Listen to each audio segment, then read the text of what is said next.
magpinsan si Phoebe at si Gerald. Alam ko na yun. At sila ang mga magulang ni Lester. After all these years, napaniwala ako ni Phoebe na anak ko si Lester. Napamahalan siya sa akin eh. Anong gagawin ko, Lola?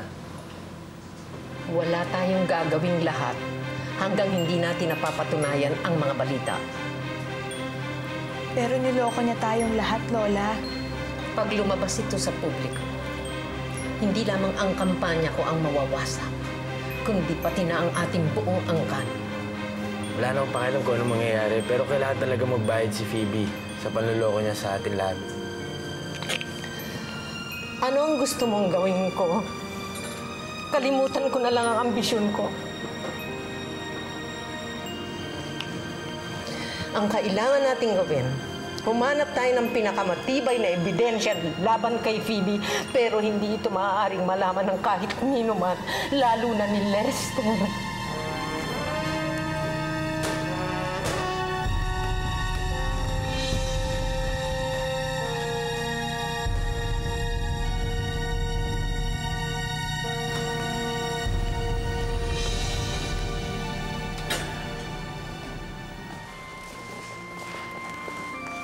Thank you, Daddy.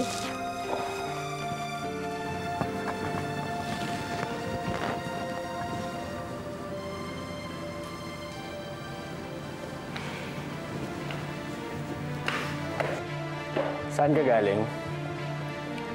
Nagpunta ako sa ospital. Doon na rin ako natulog. Wala akong inabutang asawa dito kagabi, kaya doon na lang ako natulog. At least doon, alam kong may mag-aalaga sa akin.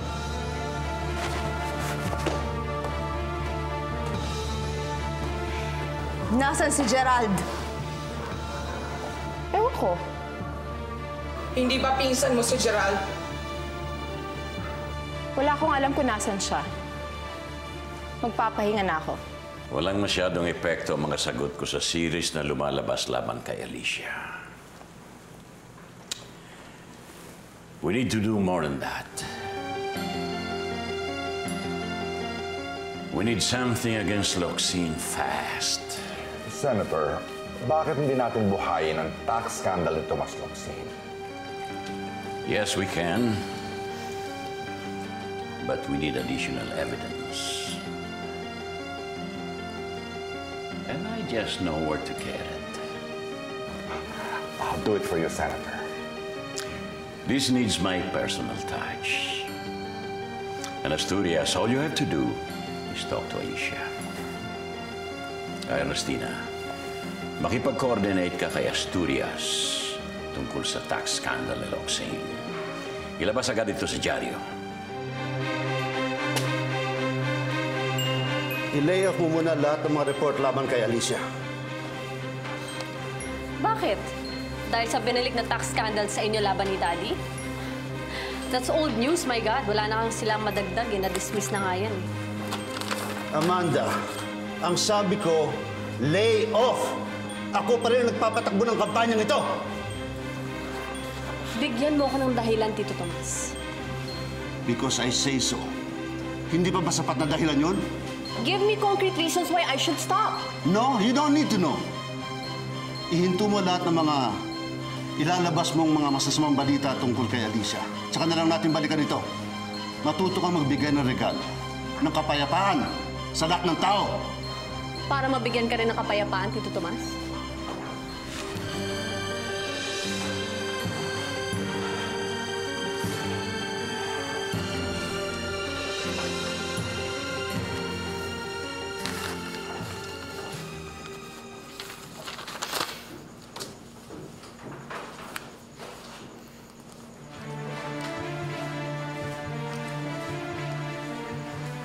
Hello? Patricia?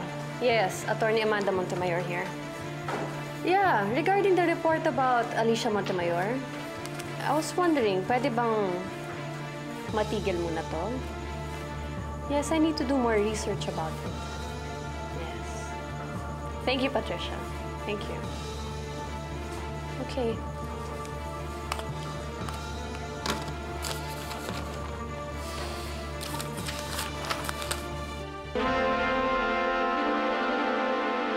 Well, as you can see, talagang kailangan natin i-unload lahat ng property nyo. Ang property nyo yung dalawa. At ilagay ito sa pangalan ng iba. Parang walang masilip ang gobyerno kung sakaling busisiin nila mga ari-arian nyo. Attorney, kailangan po ba namin lumipat ng bahay? Well, I'm afraid so, Alicia. Ay, excuse me. Andito na yata si Carlito eh. Susunduin nun si Charlie eh. Bueno, lalakad na ako. Nasabi ko na gusto kong sabihin. At Alicia, mag-usap tayo tungkol sa bahay. And please don't hesitate to call me kung kailangan mo ang tulong ko, ha? Okay? Salamat po. You're welcome. I'll see you soon, I hope. Tuloy na ho kayo. Tutuloy na po kayo. Ingat kayo, attorney. Andito na si Carlito.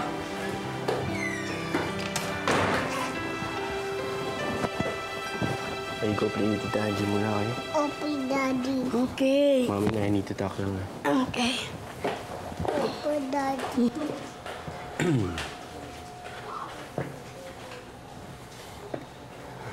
Gusto ko rin na marinig niyo to. Dahil kadugo niyo rin si Rosa Camila. At ang anak namin. Nalamin na namin yung sikreto ni Phoebe. Naghahanap na lang kami ng proof. At kung maaari lang sana, wala mo na ibang tao makakalam. Tungkol nga ba kay Lester?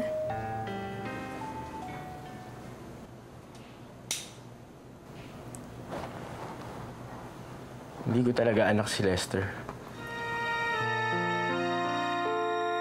At si Charlie, ang anak natin, Rosa Camila.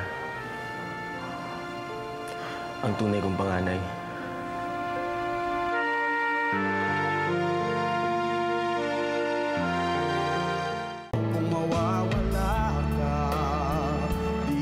Kung di ikaw ama ni Lester, sino? Si Gerald. Ang pinakilala niyang pinsan. Ngayon, pinapahanap na lang namin kung saan pinakulong ni Phoebe si Gerald. Para aminin na niya yung pagiging ama niya. Tapos, hindi mo na alam anong katapusan nito. Rosa Camila, alam kong pinayuhan tayo ng doktor na huwag mo na makita ang anak natin.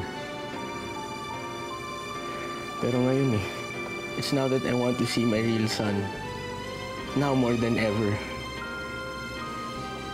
Kaya makakausapin ko yung doktor. Sabihin ko sa kanya yung sitwasyon. Pwede ba huwag mo na ibang tao ang pagpasayin natin tungkol sa anak natin? Baka kasi makasama kay Charlie. Paano naman ako? Sabagay. Tama ka. I was just being presumptuous. I'm sorry. Mauna na ho ako. Carlito. Magsabi ko lang kung kailan mo gusto makita ang anak mo, ha? Ma. Rosa Camila, narinig mo ang sabi ng doktor. Hindi medisina ang kailangan ng anak mo, kundi pagmamahal. Tito Tomas, nakikipag-usap ka ba sa mga prospective candidates natin? Every now and then. Why? Nabalitaan ko kasi na may ibang nakipag-usap sa kanila. At ayaw nila sabihin sa akin kung sino to. But if you ask me, isa lang naman ang pwedeng makipag-usap sa kanila. Si Daddy. Dahil kayong dalawa lang naman ang magkalaban. Sinusulot? Sa partido natin? Well, I think so. Okay. Prepare for a general meeting. Call it a Christmas party or whatever. Huwag niyo lang papahalata na loyalty check ang gagawin natin. All right, Tito Tomas, I'll do that. Hindi ko na rin sasabihin kay Mami na i-advertise to sa dyaryo.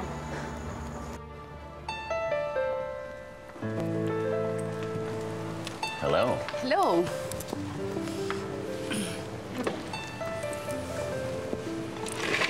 Nahihilig ka naman pala sa sayaw, Sharina. May bago bang Anton sa buhay mo? Hindi ko di ay si Anton, Leandro. And you, what are you doing here? I didn't know mahilig ka rin sumayaw ngayon.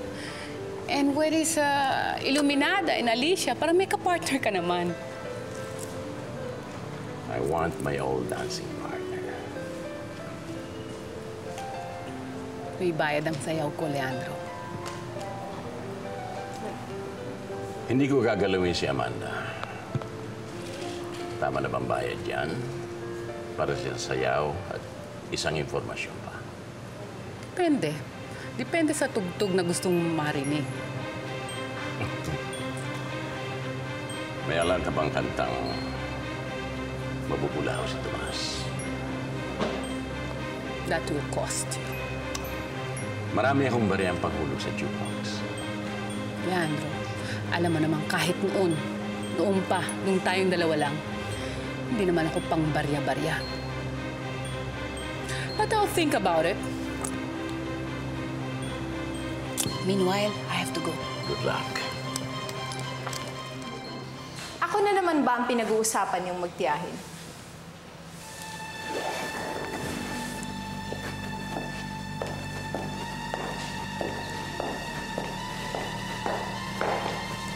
I have some good news for you, Phoebe. Good news. Nahanap na namin ang pinsan mong si Gerald. And?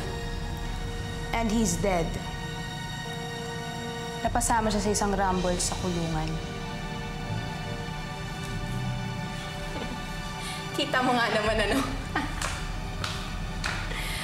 Ay, you just never know when it's your time.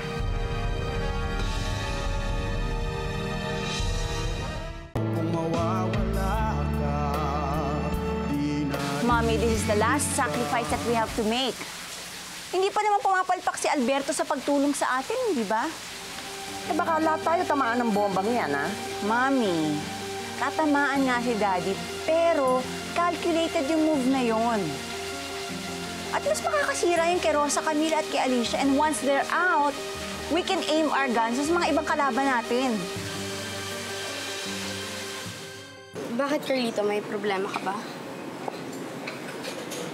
Si Gerald, patay na pala sa isang rumble sa kulungan. Si Gerald? Yung pinsan ni Phoebe? Oo. Mauna na ako.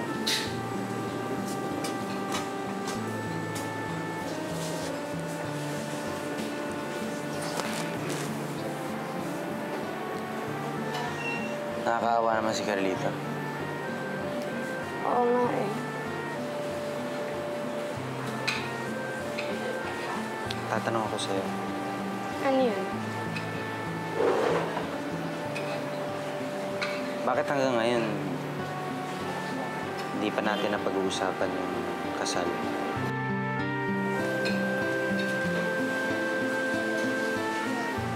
Parang nagulat ka. Nakakagulat yung tanong mo eh. Tanong lang naman yun. Bakit? Gusto mo na ba? Handa ka na ba? Di ba dapat ikaw magsabi kung handa ka na? Hindi ba dapat tayong dalawa? Ito pala yung mga papeles ng restaurant. Pinalipat ko ng lahat sa pangalan mo. Saan ka na naman galing?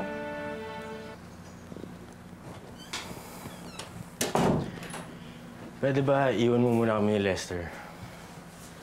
Kina Rosa, Camila ka na naman galing, no? Ang sabi ko, iwan mo muna kami.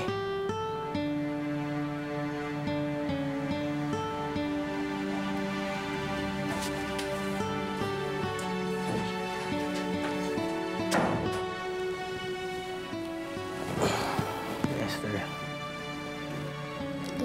Daddy, I love you. I love you too, Lester. Dad? Yes. I'm still not sure about this Kapili guy. Maybe we should have talked with him privately, just to verify.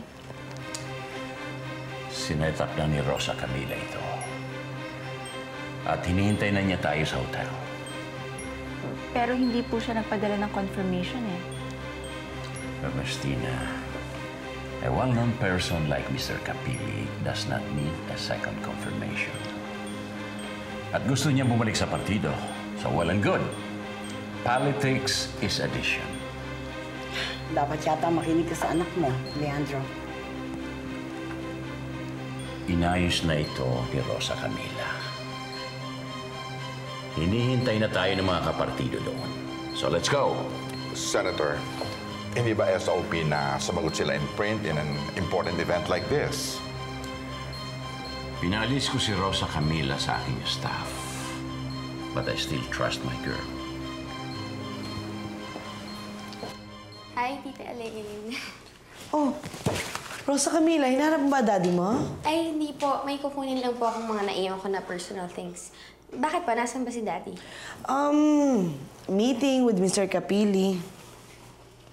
Nag-confirm ba siya? Hindi ba? Alam ko kasi magko-confirm daw siya. Pero umalis na kasi ako nung araw na dapat magko-confirm siya eh. Wala ba kayo natanggap na sulat? Well, none that I know of. Tita Elaine, sino yung nag-handle ngayon ng correspondence si Daddy?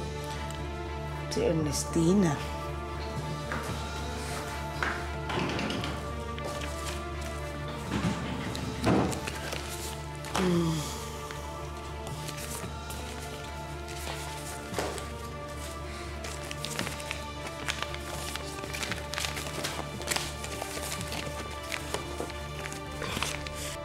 Oh my God! Tita Elaine, ito yung sulat, oh. Eh, hindi naman siya nag-confirm eh.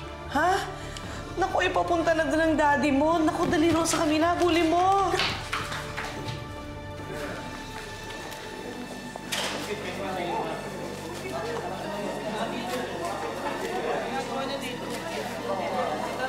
Senator, Asturias, there's something wrong here.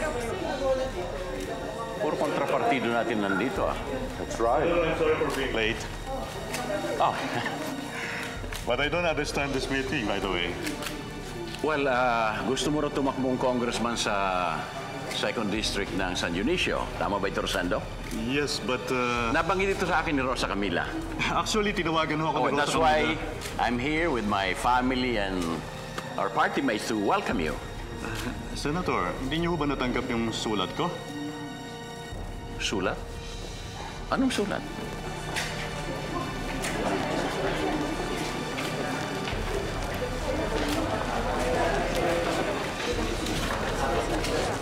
Romina, Tomas, anong ginagawa niyo rito?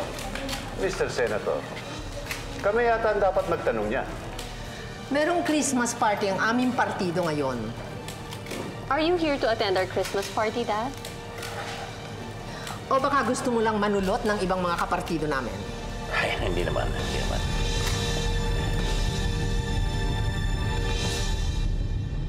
Kung mawawala